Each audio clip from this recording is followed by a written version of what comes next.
साथियों नमस्कार। जो हमने वीडियो आपको दिया था, कुछ सवाल दिए थे, उसमें आप देख रहे हैं कुछ बच्चों ने आंसर शीट भेजी है कमेंट करके। हितेश पाल के आंसर आप देख रहे हैं इस समय। देखो पूरे सवाल जितने 25 सवाल सबके आंसर दिया है। अब अभी हम जब सॉल्व करेंगे तो हितेश जी आप मिला लीजिएगा कौन से सही कौन से गलत, और अगर कोई गलत हुआ है तो उसको हमसे बात भी कर लीजिएगा कि तो हम बता देंगे गलत क्यों हुआ और कैसे लगाया जाएगा।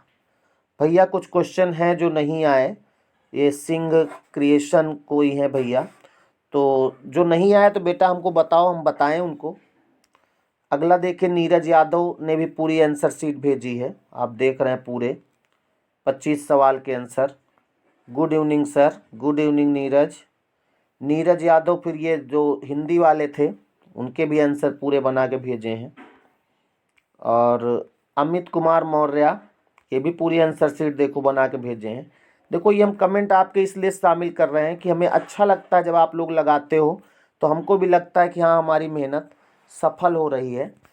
तो ठीक है, फिर चलते हैं सवालों की ओर, उनके आंसर की ओर जो हमने करवाए थे। पहले सवाल में पूछ रहा है कि चंद्रोदय शब्द में कौन सी संधि है। तो चंद्रोदय में आपको मालूम होगा, आपने किया भी है, गुण संधि होगी।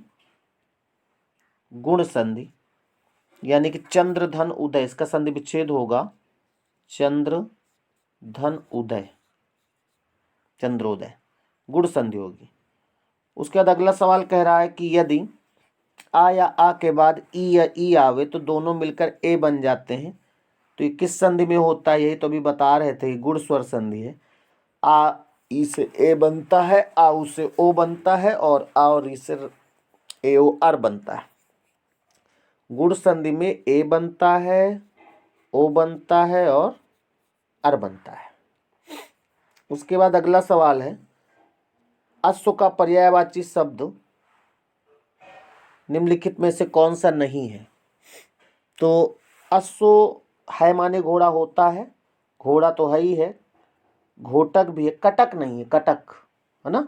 कटक माने क्या होता है? कुछ भी होता हो, घोड़ा नहीं होता। मीन का पर्यायवाची शब्द कौन है? विभावरी यानी रात होता है तो सिखी मोर का होता है। सापक लिखा नहीं, सावक होना चाहिए। मत्स्य यानी मत्स्य माने मछली होता है, तो मत्स्य सही होगा इसमें। अगला 35 नंबर है, गड़े मुर्दे उखाड़ना, इसका अभिप्राय क्या होगा? तो गड़े मुर्दे उखाड़ना का अर्थ जो होता है पुरानी बातों को दोहराना, पुरानी बातों को दोहराना। अगला है बाधा डालना, मुहावरे का अर्थ क्या होगा? बाधा डालना मुहावरे का अर्थ क्या होना चाहिए भाई? क्या लगाया आपने? बाधा डालना मुहावरे का अर्थ क्या लगाया? रोड़ा, रोड़ा, रोड़ा अटकाना। धन मूल्य, 37 नंबर सवाल देखो, धन मूल्य रस्सी किस शब्द के अनेकार्थी शब्द है? तो ये जो धन मूल रस्सी, ये सब दाम के हैं। दाम माने मूल्य भी होता है, धन भी होता है, और रस्सी, इसी दाम से ही एक शब्द बना है, शायद जानते होंगे आप लोग, दामोदर। दामोदर किसका पर्यायवाची होता है? पूछा था हमने अभी कल ही, कृष्ण का, क्योंकि माँ ने इनके पेट में रस्सी बांध दी थी, तो दाम धन उदर से बना है, तो दामोदर इसी रस्सी, दाम माने रस्सी होता है। 38 नंबर, निम्नलिखित में से किस शब्द में उपसर्ग है? तो देखा जाए साफ साफ दिख रहा है, पराजय में उपसर्ग है, बाकी सब में प्रत्यय। लालिमा में ईमा प्रत्यय है, दशक में अक प्रत्यय है, कारीगर में गर प्रत्यय है, तो इसमें दूसरा होगा।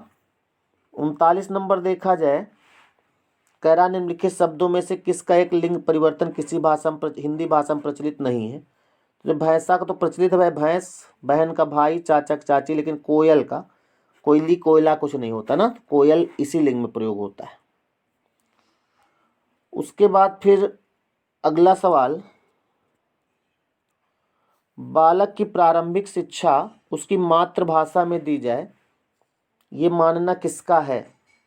बालक की प्रारंभिक शिक्षा किस भाषा में दी जाए, ये मानना किसका है? तो हमारा भी मानना है भाई। अच्छा, हम ऑप्शन में नहीं है, ओ, तो महात्मा गांधी का है। उसके बाद इसमें कह रहा व्याकरण शिक्षण के लिए उपयुक्त कौन नहीं है? देखा जाए तो इसमें आगमन प्रणाली तो है भाई, निगमन, अव्याकृत, ये भी सही। कक्षा विनय जो प्रणाली है, इसमें व्याकरण की कोई मतलब नहीं कि कक्षा में आप अभिनय करें, व्याकरण में इससे क्या मतलब। तो यहाँ पर अगला है सच्चिदानंद हीरानंद वात्स्यायन का उपनाम सभी लोग जानते होंगे, अज्ञे। बिहारी के प्रसिद्ध क्या है, दोहे। ये सब सरल सवाल हैं, इनको जैसे हम जितनी जल्दी लगाते हैं उसी उतनी जल्दी लगाना है आपको। रामचरितमानस की भाषा क्या है, अवधी। आदिकाल के लिए वीर गाथा काल किसने प्रस्तावित किया है, ये थोड़ा सा पढ़ने वाला था। तो आदिकाल के लिए वीर गाथा काल जो नाम है वो डॉक्टर रामकुमार वर्मा ने दिया है।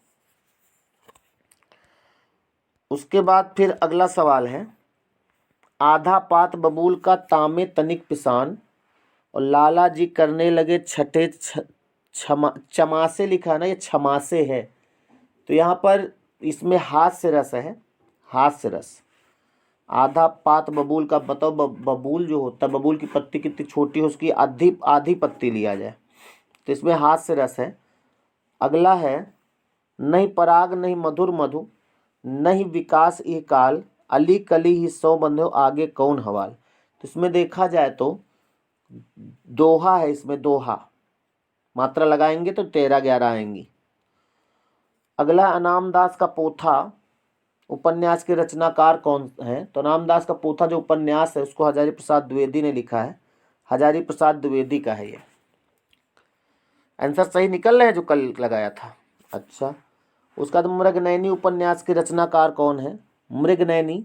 आपको हम बता दें, मृगनयनी जो लिखा जाता है इसमें शुरू में री लगता है ना, मृगनयनी जब आप लिखते हैं तो शुरू में री लगता है, री, देखो री लगा है मृगनयनी में। ये इसके रचनाकार जो है उनमें भी री शुरू में लगता है, वृंदावन लाल वर्मा, यानी वृंदावन लाल वर्मा है।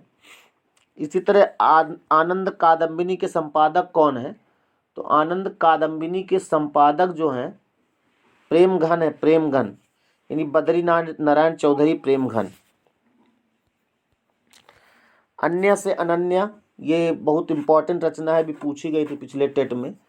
तो ये जो है रचना जो है प्रभा खेतान की है, प्रभा खेतान। ये अन्य से अनन्या जो रचना है प्रभा खेतान द्वारा रचित गई है। ये लेखिका की आत्मकथा है, आत्मकथा है प्रभा खेतान की, अन्य से अनन्या आत्मकथा। पूछा जा सकता है ये क्या है, तो आत्मकथा है इनकी। 52 नंबर है, यह गाय अधिक दूध देती है। इसमें अधिक जो विशेषण किसका, दूध की विशेषता बता रहा है, साफ साफ अधिक दूध के पहले लगा है तो दूध की विशेषता बता रहा है। उसके बाद फिर दशरथ सुत त्यों लोक बखाना, राम नाम का मरम है आना।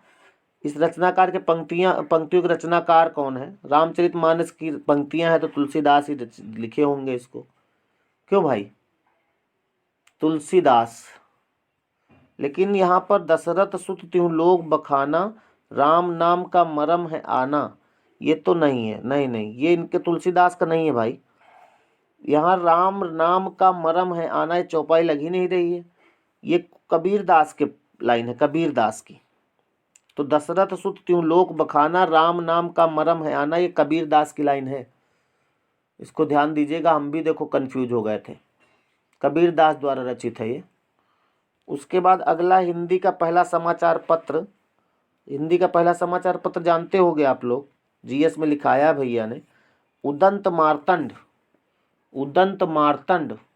ये 30 मई 1826 में प्रकाशित हुआ था, 30 मई 1836 1826।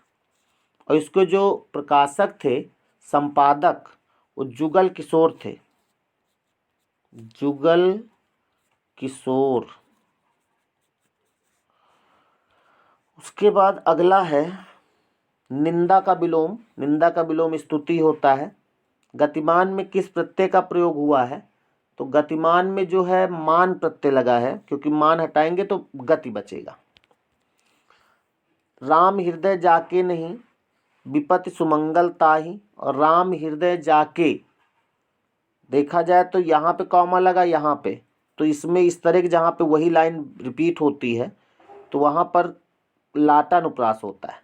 इसमें उदाहरण हम लिखाते पूत कपूत तो का धन संचय, तो ये भी उदाहरण उसी का, लाटा अनुप्रास। अनुप्रास के 5 भेद होते हैं, किसमें है नहीं, कौन सा नहीं है, 6 का वृत्तीय अनुप्रास नहीं है। अगला, जिसका उपचार ना हो सके उसके लिए एक शब्द क्या होगा, असाध्य। जिसका उपचार नहीं होता उसे असाध्य कहते हैं। तद्भव शब्द निर्दिष्ट कीजिए। आधा, कूप, आधा, कूप और व्योम, ये सब तत्सम है। आधा, कूप, अच्छा नहीं, विद्या, इसमें जो आधा शब्द है, विद्या, कूप और व्योम, ये तो तत्सम है, लेकिन आधा जो है ये तद्भव है। इसका जो है तत्सम होता है अर्ध, अर्ध होगा। 60 नंबर जो अंतिम सवाल है आपका, तत्सम शब्द बताइए। तो क्लिष्ट, कठोर, कठिन और मजबूत शब्दों में से जो क्लिष्ट है, क्लिष्ट नाम से क्लिष्ट है, यही तत्सम है। तो इस तरह जो सवाल हमने 30 सवाल आपको दिए थे 31 से 60 तक, तो हमने करवा दिए हैं। बाकी मिलते हैं अगले भाग में, तब तक के लिए नमस्कार।